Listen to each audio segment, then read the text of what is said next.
ஆடிவிட்டது.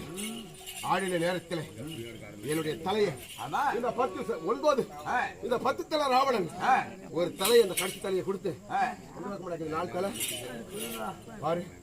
இந்த பாகம் என்ன கைங்க இது பீசாங்கை கம்பு நாங்க கேட்டா இல்ல இது அப்படியே தூக்கி அடித்த சிவபெருமான் பார்த்து ராவணேஸ்வரனுக்கு எவ்வளவு ஆளுமம் இந்த வெள்ளிங்கிரி மலையை வேரோடு தூக்கி வீசுறான என்று சிவபெருமான் இப்படி அவருடைய இடது காலாலே நான் என் தலையை அந்த கேப்பலை விட்டு மலை மலை மலை இப்படி ஆடுவேன். இந்த கேப்பல என் தலையை ஒரு சிரசையை விட்டு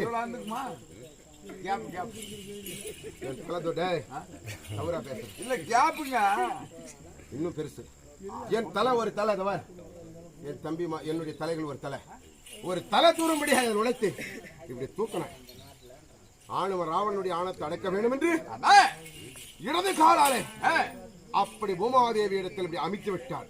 ஒரே அமுக்கு தலை மாட்டிக்கிச்சு. இழக்க முடியுமா?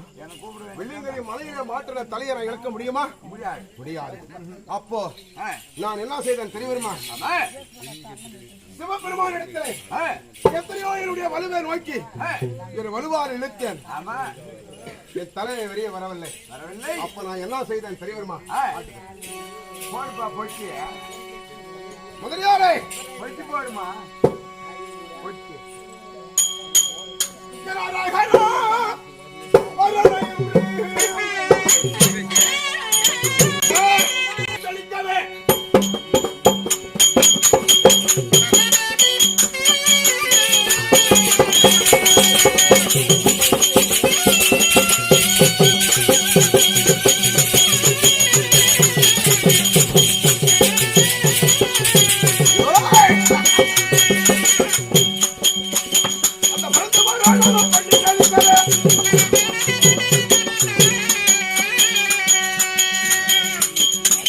பண்பாடு